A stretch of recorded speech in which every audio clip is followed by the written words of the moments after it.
Assalamu alaikum wa rahmatullahi wa barakatuh. Chers frères et sœurs, bienvenue sur Islam en vérité. Si vous cherchez à nourrir votre âme, à renforcer votre foi et à découvrir les trésors cachés de la sagesse islamique, abonnez-vous dès maintenant et activez la cloche afin de ne manquer aucun rappel bénéfique. Il y a dans le cours du temps des instants où l'invisible se rapproche du visible, où la frontière entre le ciel et la terre semble s'affiner et où l'âme humaine ressent une proximité particulière avec son Créateur. Parmi ces instants, deux sont uniques, sacrés et porteurs d'un mystère que peu mesurent, le moment du Fajr, à l'aube, et celui de l'Asr, en plein après-midi. Le prophète nous a enseigné que ce sont précisément aux heures du Fajr et de l'Asr que les anges se relaient auprès des serviteurs. Les anges de la nuit et les anges du jour se succèdent parmi vous, et ils se réunissent à la prière du Fajr et de l'Asr. Et Sahih al-Bukhari. Imaginez un instant cette scène invisible. Lorsque vous vous levez au Fajr et que vous vous tenez en prière, vos paroles, vos prosternations et vos invocations sont élevées par une assemblée d'anges qui quittent la terre pour se présenter devant Allah.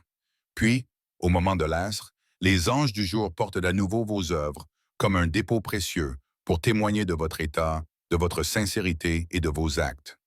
Ces deux prières deviennent alors des points de rencontre entre votre vie terrestre et le royaume céleste. Le croyant attentif comprend qu'il ne s'agit pas de simples prières obligatoires, mais de portes de lumière, des passages où se déverse la miséricorde divine.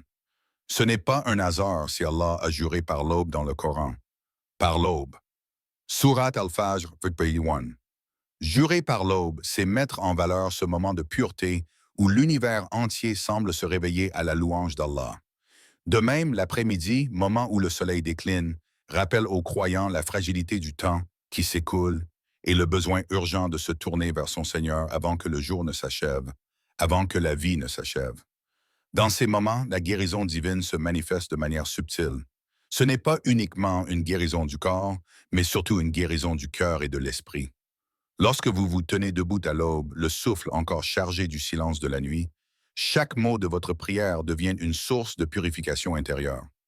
À l'asr, au milieu des préoccupations quotidiennes, ce retour vers Allah agit comme un baume apaisant, un rappel que tout ce qui vous oppresse peut être remis entre ses mains. Combien de maladies de l'âme naissent de l'oubli, du stress, de la peur ou de la négligence? Et combien trouvent un remède dans le simple fait de s'arrêter, de déposer ses soucis et de dire Allahu Akbar, au moment exact où les anges se réunissent pour témoigner de votre adoration. Ces instants sont en réalité des opportunités de guérison que beaucoup laissent passer. Le croyant éveillé sait que le Fajr et l'Asr sont comme deux piliers qui soutiennent sa journée. L'un pour la commencer dans la lumière, l'autre pour la conclure avec sérénité avant la nuit. Saisir ces deux moments, c'est comme ouvrir deux fenêtres sur le ciel, permettant à la lumière divine d'entrer dans sa vie, de guérir ses blessures invisibles et de fortifier son âme. Parmi les trésors du Coran, certaines sourates se distinguent par leur puissance spirituelle et leur usage quotidien dans la vie du croyant. C'est le cas de sourate Al-Falaq 113 et sourate An-Nas 514, deux sourates brèves, mais d'une profondeur immense, que le prophète récitait avec assiduité et enseignait à ses compagnons comme un bouclier protecteur contre les dangers visibles et invisibles. Ces deux sourates sont connues sous le nom de Al-Mu'awwidatayn, les deux protectrices, car elles renferment la demande de protection auprès d'Allah contre tout mal, qu'il vienne de l'extérieur ou qu'il naisse dans l'intérieur des cœurs. Écoutez les premiers mots de chacune d'elles. 10. Je cherche protection auprès du Seigneur de l'aube naissante. Al-Falaq, verset 1. 10. Je cherche protection auprès du Seigneur des hommes. An-Nas, verset 1. Le croyant y trouve un enseignement direct. Nous ne sommes pas autosuffisants. Nous avons besoin de nous réfugier auprès d'Allah, le seul qui détient la capacité de protéger et de guérir. Chaque fois que vous prononcez ces paroles, vous reconnaissez votre faiblesse devant l'immense et vous confiez vos peurs, vos douleurs et vos incertitudes au Seigneur de l'univers. Les savants expliquent que la récitation régulière de ces deux sourates n'est pas seulement un acte de piété, mais aussi un médicament spirituel. Le prophète les récitait chaque matin et chaque soir et soufflait dans ses mains avant de les passer sur tout son corps, demandant ainsi à Allah une protection complète. Il enseigna cette pratique à sa communauté, non comme une simple coutume, mais comme une arme contre des forces invisibles. La jalousie, le mauvais œil, la sorcellerie, mais aussi les tourments intérieurs comme l'angoisse, l'obsession et la peur. Imaginez ces sourates comme deux remparts entourant votre cœur. L'une, Al-Falaq, vous protège des menaces extérieures, la noirceur de la nuit, les pratiques occultes, la jalousie destructrice. L'autre, An-Nas, agit plus profondément, Inchar, en vous préservant des tentations intérieures et des murmures du diable. Ensemble, elles forment une armure spirituelle complète, couvrant à la fois l'extérieur et l'intérieur de votre être. Mais la puissance de ces sourates ne réside pas seulement dans les mots prononcés. Elle réside aussi dans l'intention et la conviction du cœur. Lorsque vous récitez Al-Falaq et An-Nas avec sincérité, avec une foi réelle que la guérison et la protection viennent uniquement d'Allah, alors vous activez leur lumière. Et cette lumière agit comme une guérison contre toute maladie, qu'elle soit physique, psychologique ou spirituelle. Posez-vous cette question. Combien de fois avons-nous négligé ces sourates, pensant qu'elles sont trop courtes, trop simples, alors qu'elles contiennent un secret immense? Si le prophète lui-même, le meilleur des hommes, ne terminait pas sa journée sans réciter ces deux sourates, pouvons-nous vraiment nous permettre de les délaisser? Chaque fois que vous les récitez, vous rappelez à votre âme que le véritable refuge est auprès d'Allah. Vous proclamez que ni la médecine, ni la richesse, ni la force humaine ne peuvent vous protéger aussi sûrement que celui qui a créé l'univers. Et vous scellez autour de vous un cercle de lumière, invisible aux yeux, mais bien réel dans le monde spirituel. Imaginez une scène dans le désert d'Arabie, à une époque où la science médicale était limitée, où les remèdes connus étaient rares et souvent impuissants face aux maladies mystérieuses. Un homme affaibli, alité, souffrait depuis des jours. Son corps fatigué, ses yeux alourdis par la douleur, semblait crier un appel silencieux. Autour de lui, sa famille et ses proches se sentaient impuissants. Ils avaient essayé les moyens connus, mais rien ne semblait fonctionner. C'est alors qu'un compagnon du prophète, animé d'une foi pure, s'approcha. Il ne sortit pas une plante médicinale, ni une potion, ni une formule compliquée. Il se contenta de poser sa main et de réciter avec humilité et conviction les deux sourates protectrices, Al-Falaq et An-Nas. Ces versets, courts mais puissants, sortirent de ses lèvres comme une lumière, une invocation sincère à Allah, le guérisseur.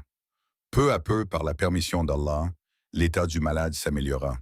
Son souffle redevint régulier, ses yeux reprirent de la vigueur, et il retrouva une santé que tous pensaient perdue. Quand cette scène fut rapportée au prophète, il ne la considéra pas comme une exagération ou une pratique étrange. Au contraire, il sourit avec satisfaction et déclara « Quelle excellente chose que tu as récitée !» Sahih Muslim. Ces mots du messager d'Allah ne sont pas de simples compliments. Ils sont une validation, une approbation divine que la récitation du Coran, avec foi et sincérité, est en elle-même une guérison authentique. Cette histoire réveille en nous une question profonde. Pourquoi certains versets semblent-ils nous atteindre au plus profond de notre être, comme si Allah nous parlait directement? Est-ce parce que notre cœur, à cet instant précis, est réceptif à sa parole? Ou bien parce que chaque verset du Coran possède une lumière adaptée à une douleur particulière, qu'elle soit physique, psychologique ou spirituelle? Il n'est pas rare de voir des croyants témoigner d'expériences similaires. Combien de personnes ont trouvé apaisement, sérénité, voire guérison, en récitant ces sourates, surtout dans les moments de détresse? Ce n'est pas la récitation mécanique qui agit, mais la connexion sincère du cœur au Créateur. Quand la langue prononce les mots d'Allah et que le cœur les accompagne avec conviction, alors ces paroles deviennent une médecine invisible qui agit là où les remèdes humains échouent. Pensez un instant à votre propre vie. Avez-vous déjà vécu un moment où un verset du Coran semblait vous être destiné, comme un baume posé sur une blessure intime? Peut-être un jour de tristesse où vous avez entendu « Ne vous découragez pas et ne soyez pas affligés, car c'est vous qui serez les plus hauts si vous êtes croyants. » Surat Al-Imran, vers 139. Ou encore un instant de solitude où vous avez médité sur « Allah est avec ceux qui sont endurants. » Surat Al-Baqarah, verset 153. Cette histoire du compagnon récitant Al-Falaq et An-Nas n'est pas seulement un récit du passé. C'est un rappel vivant que le Coran est un trésor de guérison disponible à tout instant.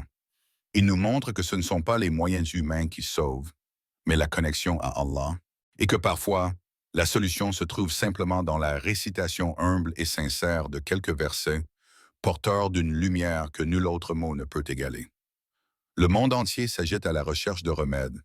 Dans chaque époque, les hommes ont cherché la plante rare, le traitement miraculeux, la formule secrète capable de repousser la maladie et de prolonger la vie. Pourtant, au milieu de cette quête, une vérité intemporelle résonne dans le cœur des croyants. La guérison n'appartient pas aux créatures, mais au Créateur. C'est ce qu'Ibrahim, alayhi salam, le père des prophètes, est proclamé avec une certitude lumineuse. Et quand je suis malade, c'est lui, Allah, qui me guérit. Surat Ash-Shu'ara, verset 80. Ces paroles ne sont pas une simple affirmation, elles sont un acte de foi. Ibrahim alayhi salam ne renie pas l'existence des causes apparentes. Il savait, comme nous le savons, qu'Allah a placé dans ce monde des remèdes, des médecins, des moyens. Mais il savait aussi que ces moyens ne possèdent aucune force par eux-mêmes. Une plante n'a pas de pouvoir intrinsèque. Une main humaine n'a pas d'efficacité autonome. Tout est soumis à la volonté d'Allah. Le médicament agit uniquement parce qu'Allah lui a permis d'agir. Le chirurgien réussit uniquement parce qu'Allah lui a facilité. Le cœur qui guérit après une douleur le fait uniquement parce qu'Allah a décrété la guérison. En méditant ces réalités, le croyant apprend à regarder au-delà des apparences. Oui, il consulte le médecin. Oui, il prend soin de son corps. Oui, il utilise les traitements disponibles. Mais son cœur reste accroché à une seule certitude. Shafi, le guérisseur, c'est Allah. Car combien de personnes prennent le même médicament et l'une guérit tandis que l'autre ne trouve aucun soulagement? Combien d'opérations identiques réussissent pour certains et échouent pour d'autres? Et combien de malades, condamnés par la science, retrouvent soudain la santé par un décret inattendu du Tout-Puissant? Cette réflexion apaise l'âme. Elle libère de la peur excessive et de l'angoisse. Car celui qui croit que la guérison ne vient que d'Allah sait que son destin n'est pas suspendu aux limites de la médecine, ni aux erreurs des hommes, mais à la sagesse du Seigneur des mondes. Il comprend alors le sens profond des paroles divines. Et si Allah fait qu'un malheur t'atteint, nul autre que lui ne peut l'enlever. Surat Al-An'am, verset 17. Méditons un instant sur ce lien entre maladie et spiritualité. Parfois, la maladie n'est pas seulement un test du corps, mais aussi un rappel pour le cœur. Elle pousse à l'humilité, elle rappelle la fragilité de l'être humain, elle fait lever les mains vers le ciel avec une sincérité que l'aisance et la santé avaient endormie. Et dans ce cri du cœur, dans cette prière arrachée à la douleur, il y a déjà un début de guérison. Quand Ibrahim, alayhi salam, dit « C'est lui qui me guérit », il nous enseigne à remettre la clé de nos douleurs entre les mains de celui qui n'a aucune limite. Nous pouvons utiliser les moyens, mais notre confiance ultime ne doit jamais se poser sur eux. Elle doit se poser sur Allah, qui peut guérir par les causes, sans les causes, ou même contre les causes. Et toi, frère, sœur, lorsque tu es éprouvé par la maladie, que ton cœur se serre ou que ton corps faiblit, souviens-toi, la guérison n'est pas entre les mains de la médecine seule. Elle est entre les mains de celui qui a créé ton âme et ton corps et qui détient la clé de tout soulagement. Frères et sœurs, prenez un instant, ralentissez le rythme de vos pensées et posez-vous une question simple mais profonde. Combien de fois avons dû chercher la solution à nos douleurs dans le monde extérieur, oubliant que le Coran, ouvert devant nous, renferme des trésors infinis de guérison? Combien de fois avons dû écouter les paroles des hommes plus attentivement que les paroles d'Allah, or que son livre est descendu comme une lumière et une miséricorde pour les croyants? Nous faisons descendre du Coran ce qui est une guérison et une miséricorde pour les croyants. Surat Al-Isra, verset 82. Ces mots ne sont pas une métaphore. Ils sont une promesse. Pourtant, interroge ton cœur. Crois-tu vraiment que le Coran est une guérison? Ou bien as-tu réduit son rôle à un simple texte récité lors des prières et des funérailles? Quelle sourate as-tu négligé de réciter? Celle que tu considères trop courte, trop simple ou déjà connue?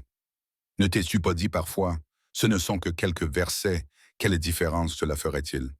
Et pourtant, dans ces versets courts réside parfois un océan de lumière. Al-Falaq et An-Nas, que beaucoup lisent rapidement sans y prêter attention, sont appelées protectrices. Pourquoi? Parce qu'elles contiennent le pouvoir de repousser ce que l'œil ne voit pas, mais que l'âme ressent. La peur, l'angoisse, la jalousie, le mauvais œil, les ténèbres intérieures. Pose-toi encore une question. Combien de fois as-tu douté alors qu'Allah t'a déjà rassuré dans son livre? Et place ta confiance en Allah. Allah suffit comme protecteur. Surat Al-Ahzab, verset 3. Pourquoi ton cœur cherche-t-il ailleurs ce qu'Allah a déjà garanti? Pourquoi ton esprit s'accroche-t-il à l'inquiétude alors que le Seigneur des mondes a dit qu'il est Ar-Rahman, Ar-Rahim, le tout miséricordieux, le très miséricordieux? Parfois, nos maladies ne résident pas seulement dans le corps, mais dans le doute, la négligence et l'oubli. Le Coran nous appelle à nous tourner vers lui, mais nous nous tournons vers des distractions. Il nous invite à réciter, mais nous reportons à plus tard. Alors demande-toi, quand as-tu pour la dernière fois ouvert le Coran non pas pour l'écouter distraitement, mais pour laisser chaque verset entrer en toi comme un remède? Quand as-tu ressenti que ces mots étaient adressés à toi, directement, pour apaiser tes blessures cachées? Le Coran n'est pas un livre d'histoire ancienne. C'est un miroir.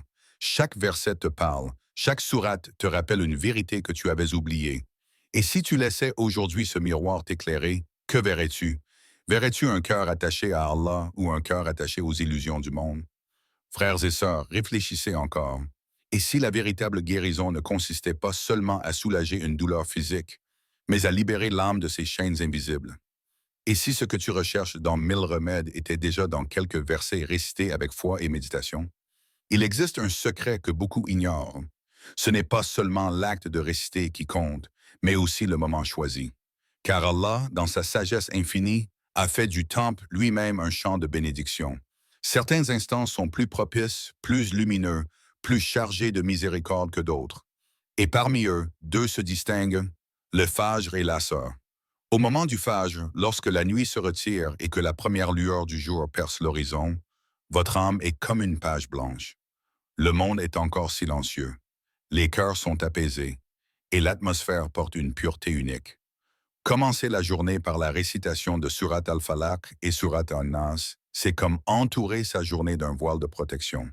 C'est dire à Allah, « Seigneur, je ne sais pas ce que ce jour me réserve, mais je m'en remets à toi.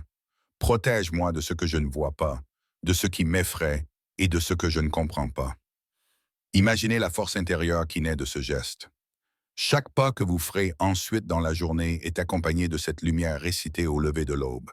Puis vient le moment de l'asr. L'après-midi est un temps de transition. Le soleil descend, les énergies déclinent et les bilans de la journée commencent. C'est à ce moment précis que les anges montent pour présenter à Allah vos œuvres.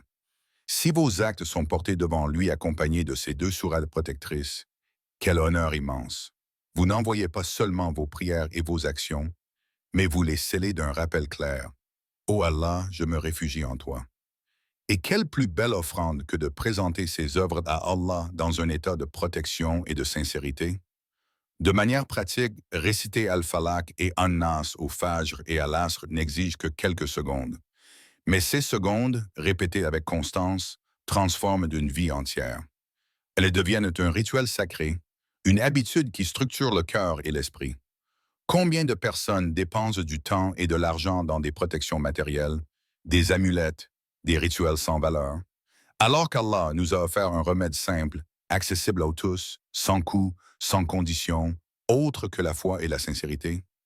Laissez-moi vous poser une question. Que ressentiriez-vous si vous saviez, à chaque lever du jour, que vos pas sont enveloppés d'une lumière invisible et qu'à chaque après-midi, vos œuvres s'élèvent accompagnées d'un bouclier divin? Seriez-vous plus confiant face aux épreuves? Seriez-vous plus serein dans vos angoisses? Certainement, car la conscience de la protection d'Allah transforme la peur en paix et l'incertitude en confiance. Le prophète a dit, « Préservez Allah, il vous préservera.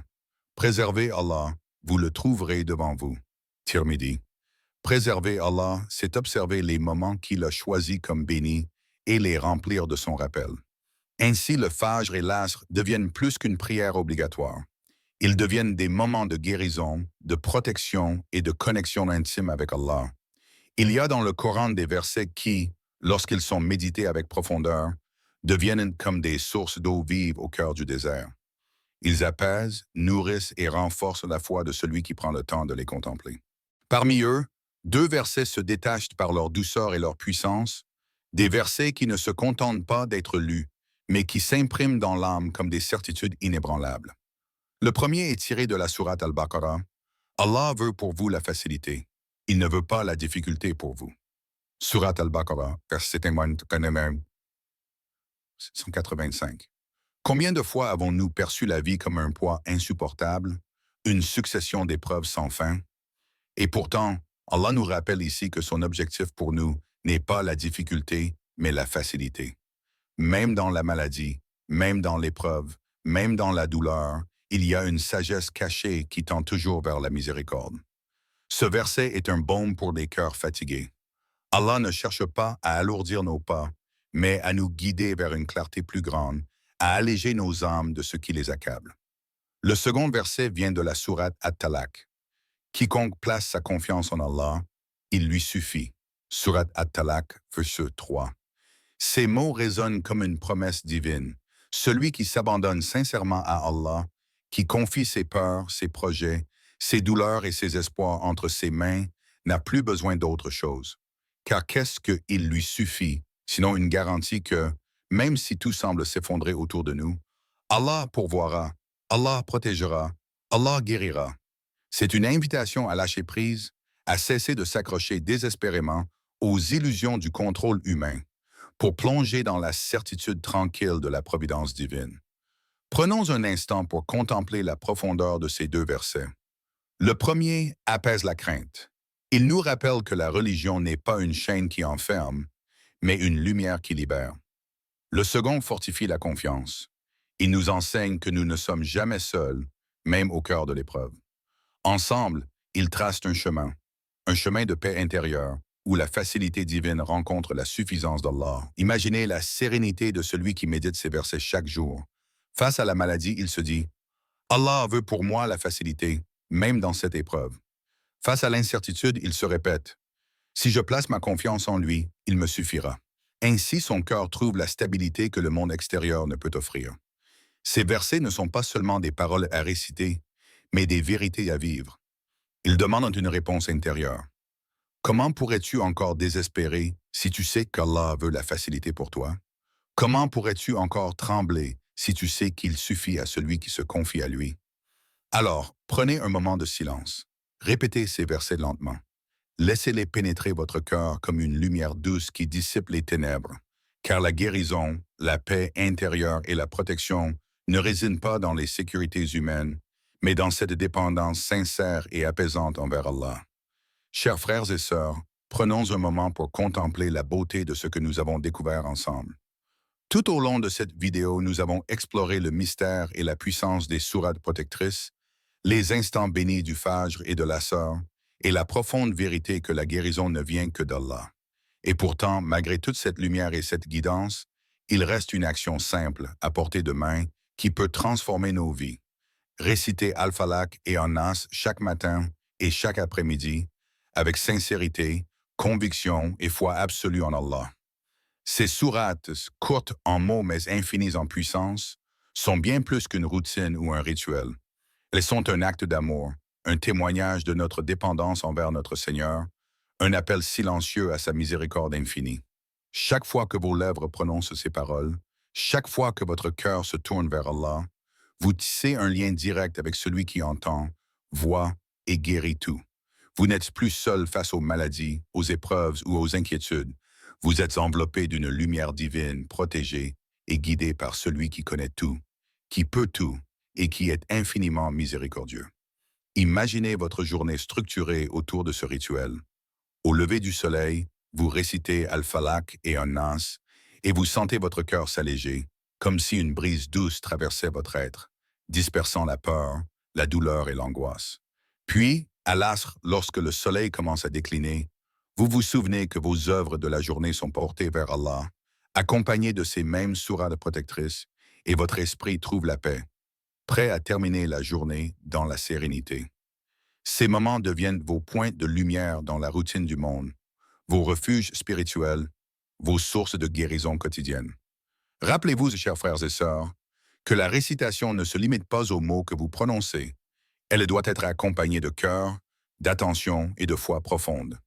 Chaque souffle que vous prenez en prononçant ces versets doit être une prière silencieuse, une confession que vous vous confiez à Allah, que vous reconnaissez sa souveraineté et que vous demandez sa protection et sa guérison. La récitation mécanique, sans attention ni cœur, ne libère pas la lumière du verset. Mais la récitation sincère, celle qui émane de votre cœur et de votre âme, devient un bouclier invisible, un lien sacré avec le Créateur.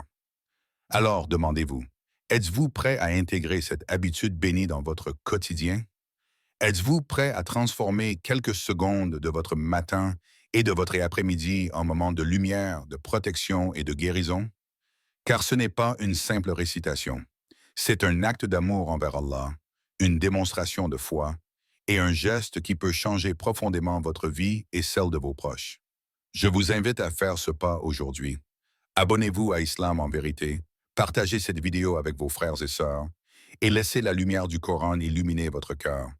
Permettez à ces sourates protectrices de devenir vos compagnons constants, vos alliés dans la lutte contre la peur et la maladie, et vos refuges spirituels dans chaque instant de la journée. Assalamu alaikum wa rahmatullahi wa barakatuh.